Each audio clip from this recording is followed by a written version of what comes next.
This is Jim Bratton Podcast, a podcast exploring his personal interests, interviews with artists and musicians, as well as other creators, an opinion or two, or more, poetry and prose, ambient sound, binaural and ASMR, audio produced for meditation and relaxation, experimental sound or music, and those exploring aesthetic boundaries. You may enjoy some, or all, or none. Now, here's Jim.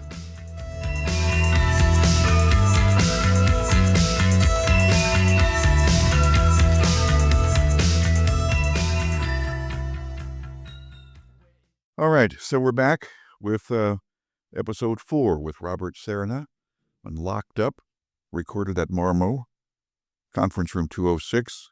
We said last time that we were going to talk about violence this time. So Robert says we have at least 10 minutes of conversation on that, more if he's willing. So, all right, I'm going to open it up, Robert. I think generally we need to talk about the attitude towards violence and how at the end of the day, we talked about, intellectual thinkers, especially in my gang. Right. All of that goes out the window to violence as the end all be all for any situation. Violence solved 99% of the disputes, the discussions, everything that happened. 99% of the time there was a problem, it ended in violence. That was the first go-to. Yeah, that was the first and only. There was really not any real in between. You know what I mean? Either someone's getting jacked up or someone's not. I mean, that's the way that it was. And I mean, in the county, there were far more fights, if that makes sense. Yeah. Way more fights in the county, but you got a bunch of kids that didn't know if they were going home, if they weren't. They'd never been in a situation like this. They didn't know how to act. And so we fought a lot in the county because of that, over trivial things. Yeah. But in TDC, violence was planned and calculated, I'd say 80% of the time. Random violence didn't occur very often. Was there any violence based on personal disrespect, or mostly more planned out as a solution to a problem or something? There was, one guy feels disrespected, goes to, let's say one of the homeboys feels disrespected, he goes to us, and we go to that guy's people, and we say, hey, this is what's going on. Are y'all going to handle it, or are we going to let him handle it? I'd say 8 out of 10 times, you police your own. Right. Because that was the easiest way to keep it in check and keep it from becoming an issue. Right. But 2 out of 10, hey, that's their problem. And so there's this weird thing about being called out. And looking back, it's called out. Help me with my nomenclature here. Telling them that they want to telling you want to fight them. If I come up to you, hey Jim, you and me are going to fight. That's a call out. That's being called out. And unfortunately, there was no discussion. If that happened, you had to, and that was sporadic. That didn't happen as often as everybody would think it is, because let's say, Jim, you happen to be a little bit more respected in your particular clique or set. Right. I call you out and we fight. Well, now your people are upset that there was an issue that didn't get resolved politically. You know what I mean? So you get it coming and going then. You could. It could turn into a serious issue. It's not as simple as, and the proper procedure was supposedly you were supposed to, hey, I want to go to your people. Hey, I want to call out Jim. Yeah. I'm going to call him out. And as long as everything was, squared away and one-on-one, it's no issue. You want to fight, go ahead and fight. But looking back, it's silly.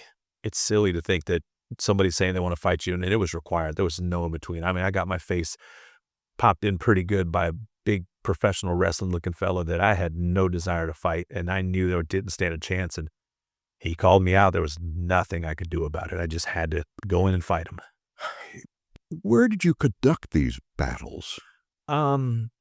In TDC on the Torres unit, 9 out of 10 times in a cell.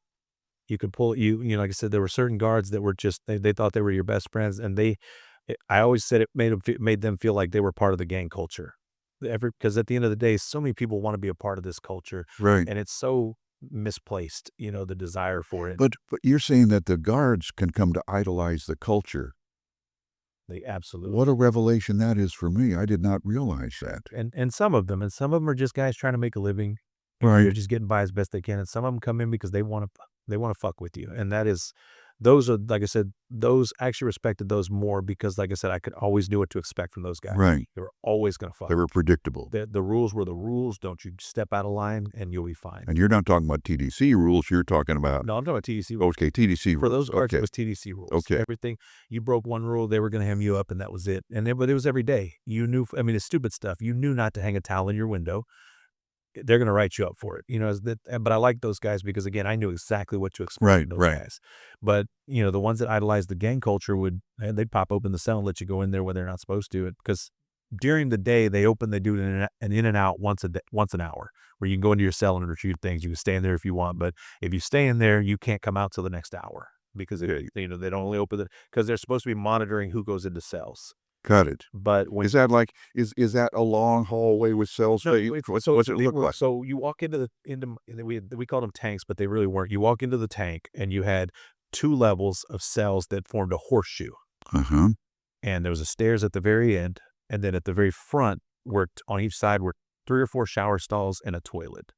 And so the guard from their viewing area could see all of the cells. That's why it was a horseshoe. Gotcha. They could look at everything. And like I said, they're supposed to only let you in and out once an hour, but you get the right guard. Hey, you pop this door open, we're going to go in and do this. Or you go do it during in and out because you had 10 minutes. They'd open all the cells and you could go in there for 10 minutes. 10-minute window. Shut the door. Yes. You can make everything happen within 10 minutes then. And most fights were a minute and a half tops. I mean, I say this often. Most normal people can't fight for 20 minutes. Like they can't fight for very long. You'd be amazed how quick you gas out. But everything was solved by violence. But so most of the random stuff was just over simple stuff. Guys just get too heated and decide they want to fight. But a time or two, like I said, I beat up Jim. Jim's people go, no, that Jim's good. You can't do that to him. So they're going to come to us and say, hey, what are y'all going to do about this? And there'd be a vote. And a lot of the homeboys, especially guys like I was telling you about, the push along bully guys. Oh no, we're not going to, they don't run this, and next thing you know, we got a beef. Was that total reliance on violence within people as they came in, or was it acquired? Well, I mean, I think how does your mind make that most twist? people think that's the way it has to be and the way that it is. And they're not wrong because that's the way that it's become. But I think it's because most people go in there with this misaligned sense of what's going to happen based on what they've seen on TV, based on what someone who likes to tell war stories to the kids in the neighborhood, you know what I mean? That may not necessarily be accurate, but that's what they're telling them. So these guys have seen blood in, blood out too many times, and they want to come in and live that life. And it's just not that way, with the exception of the violence. The violence stays. It's always there. You always have to be ready for some type of violence. I'm going to ask a question that the fact that you are obligated to indulge in violence. What's that do? Honestly, it changed the way I look at the world. It took 10 or 15 years after I got out before I really figured out that I didn't like violence. That up until then, I hate to say I was young and arrogant. Even before I went in, I'll fight anybody. I don't care. Right. Looking back 10 or so years later, it hit me that nothing was worth violence. And all of that violence was absolutely meaningless. It meant nothing. It didn't change anything about the way things were done. And I let that carry out into the world now, that most violence doesn't do anything. Gandhi said a victory from violence is tantamount to defeat. It's momentary and fleeting. And that's real. That's what it did to me. But it took me 10 years to get there. I was out for 10 years before I realized that this was not me. I used to speak openly about, and I fought and I beat this guy up and I was so tough. And, looking back, I really had to do some introspection and realize that that's not at all, none of that means anything. Is that the violence and the need for violence, is that an easy fallback while you're in there? And I don't know, I'm not stating this quite right, but is that an easy go-to place No, you don't even have to fall back on it. It's forced upon you mostly. Okay. When it's happening, it's just happening. It's or it's a vote in, so it's got to happen. You know what I mean? There's not really a man. Sometimes there just wasn't a lot of choice in the matter. There wasn't. It had nothing to do with how you felt about it. It just had to happen. So sort of becomes, but ultimately like a baked-in behavior? Kind of, yeah, yeah. Torres, where from there then? When I left Torres about 7 months before my release. So Torres was the bulk of your stay was in two, Torres. 2 years, yeah, about 2 years of my 3-year sentence. I did a total about 6 months in transit, and then the last 6 or 7 months on a unit in Cleveland, Texas, which was called a pre-release. And it was a private facility, which was, we used to joke that was like the Plaza Hotel. It was I was going to ask, as a matter of fact, back to Torres. Torres is in fact a state-owned facility. It's not a private facility. Yes. We're going to make this about violence, and I want you to set the agenda. Anything else that you wanted to share about your time at Torres and the almost mandated violence? Well, I think the misconception that we might be putting out here is that the violence that the violence was on Torres specifically. Violence hits you the first day you walk into prison.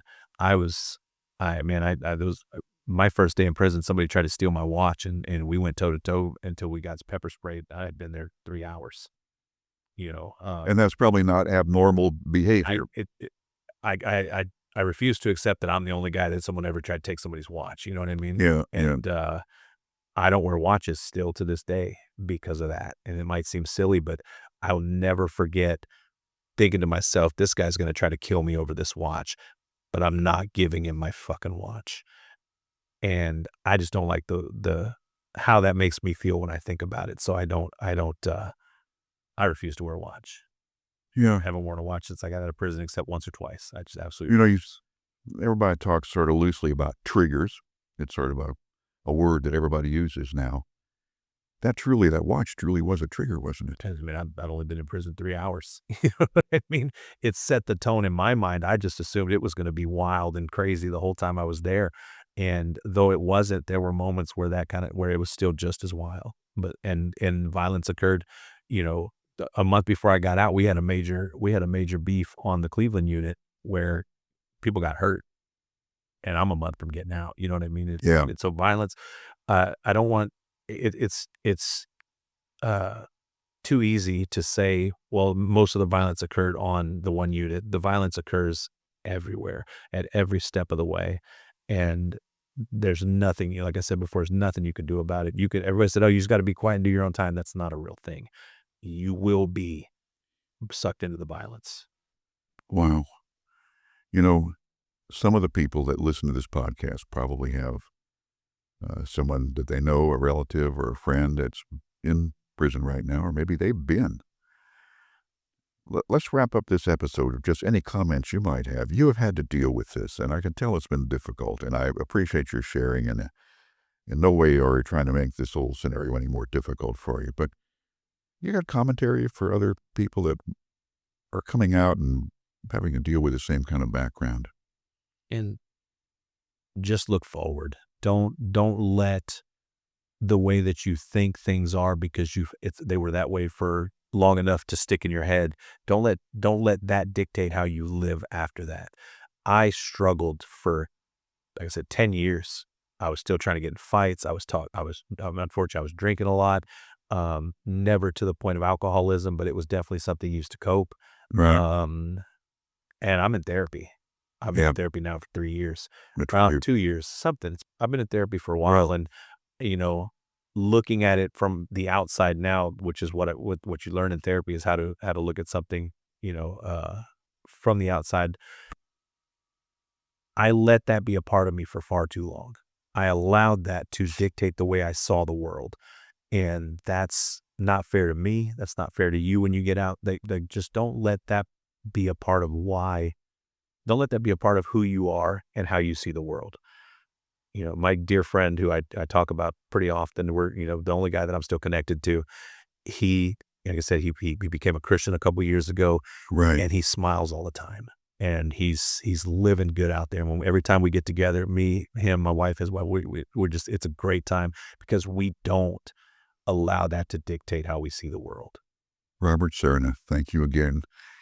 And this has been Jim Bratton Podcast, and we've been recording at Marmo, the Conference Room 206. This has been Robert Serna. I'm Jim Bratton. This has been Jim Bratton Podcast. We hope you have enjoyed, been inspired, informed, angered, or otherwise emotionally stimulated. This is your booth announcer, Sierra Sakel.